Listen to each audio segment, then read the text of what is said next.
48. Olha só. A tribo não possui um rei. Então, olha só, a sociedade contra o Estado.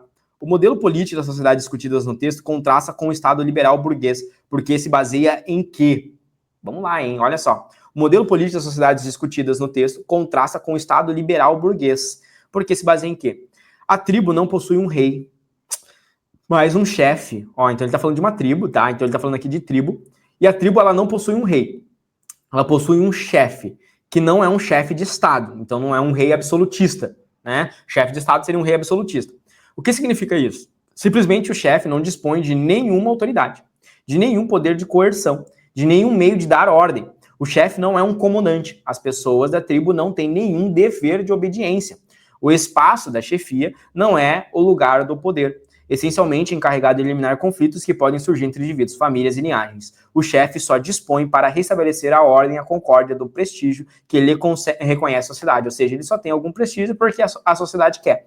Mas, evidentemente, o prestígio não significa poder, e os meios que o chefe detém para realizar sua tarefa de pacificador limitam-se ao uso exclusivo da palavra. Então, aqui, a ideia da tribo, né? Então, a tribo ali, que ele está trazendo aqui dentro do contexto, vai contrastar com o modelo político do Estado liberal burguês, tá? Por quê? Porque aqui dentro dessa ideia do Estado liberal burguês, a gente vai ter ainda a ideia dos contratualistas, tá? Então, quando a gente fala de Estado liberal burguês, quando a gente fala de Estado, nós estamos falando de ter ali uma forma de poder, uma forma de organização. Estado é uma forma de organização, tá? É uma forma de poder, né?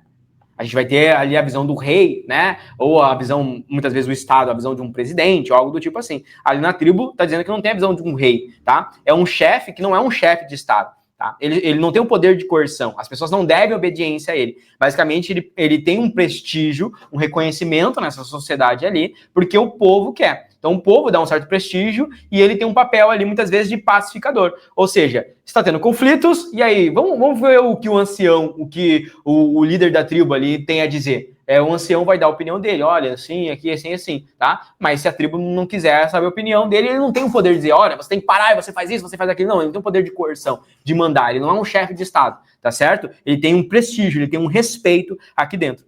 O modelo político da sociedade discutida no texto contrasta com o Estado liberal burguês, porque se baseia em imposição ideológica e normas hierárquicas. É isso que o texto contrapõe. O texto diz, simplesmente o chefe não dispõe de nenhuma autoridade e nenhum poder de coerção. Então eu não posso dizer que o modelo político das sociedades discutidas tem uma imposição ideológica e normas hierárquicas. É justamente o que o texto está dizendo. Não tem imposição ideológica e nem normas hierárquicas. Essa é a grande característica do chefe das tribos ali. Eles não possuem uma imposição, eles não têm formas de coerção, tá? Não tem poder de coerção. Se não tem poder de coerção, então não tem imposição ideológica. Letra B.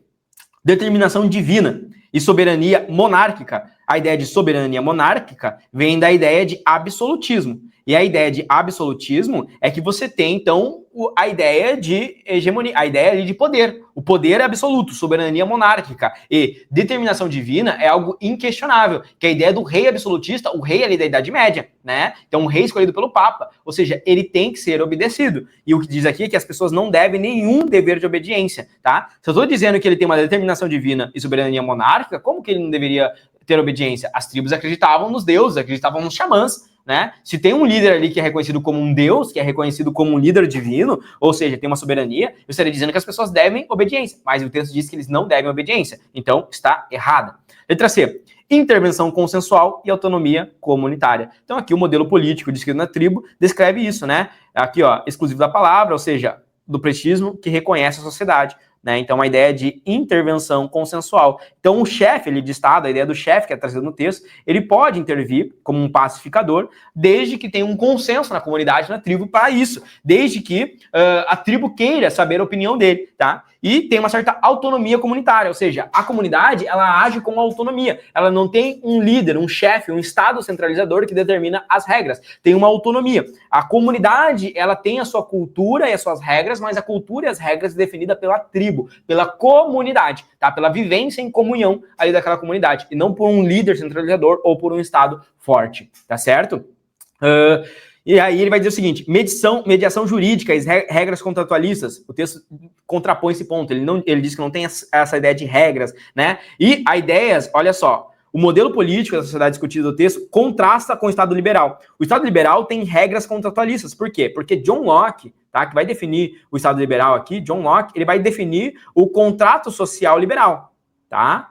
O que é o contrato social liberal? O contrato social liberal vai dizer que o povo vai abrir mão da sua autonomia, tá, para que os direitos sejam exercidos, para que os direitos naturais, que são os direitos à vida, o direito à liberdade e o direito à propriedade privada, sejam garantidos. Então, John Locke vai dizer que a sociedade precisa que esses direitos naturais sejam preservados, né, sejam executados. É necessário ter esses direitos ali para que exista a paz, tá? E quem deve garantir esses direitos naturais é o Estado, tá? E essa é uma regra contratualista liberal. Então, o povo abre mão de parte da sua autonomia para a garantia dos seus direitos naturais. Por isso que o Estado ele tem que ser mínimo, ele tem que ser um Estado apenas para garantir esses direitos naturais, tá? E não um Estado intervencionista, né? Um Estado ali que vai intervir em outras situações, situações financeiras, questão de distribuição de terras, outras questões estatais, tá? Não é um Estado muito intervencionista ali, é um Estado mínimo, só para garantir os direitos. Essa é a ideia dos contratualistas, tá? Gestão coletiva e obrigações tributárias.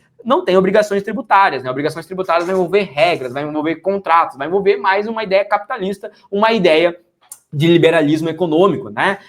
Ou uma ideia mais capitalista mesmo. Aí o liberalismo vai um pouco contra essa questão de tributação ou pagar impostos ali, né? Vai questionar um pouco mais a questão de impostos.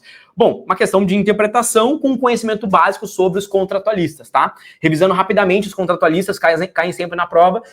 Você precisa lembrar sempre de Hobbes, Locke e Rousseau. São os três contratualistas. Hobbes vai defender o Estado, o Leviatã, o absoluto máximo, né, o rei absoluto. John Locke vai trazer o contratualista, ou seja, o contrato social de liberdade, né, então um Estado mínimo ali para garantir os direitos naturais. E a gente vai ter Rousseau no contexto mais de Revolução Francesa, né, que vai envolver ali a ideia de democracia, né, um dos primeiros a trazer essa ideia de democracia, né, e também a ideia dos direitos, né, então a ideia do poder emanando do povo, o povo elege muitas vezes um representante e tudo mais, e esse é o papel do Estado, né, representar, né, a opinião do povo, né? Então essa é a ideia do Estado. O Estado tem que ser representativo, ele tem que representar o povo ali, é o último contratualista. Se você gostou dessa resolução, então espera para ver o que é ter aula de todos os conteúdos para a prova do Enem dos principais vestibulares dentro da minha plataforma de estudos, que é a plataforma Memorize. Eu dou aulas ao vivo de todos os conteúdos que caem nas provas, principalmente aprofundando a nível medicina para biologia e química. Dentro do Memorize, você tem acesso a trilha de estudos, aulas gravadas, listas selecionadas, materiais e apostilas,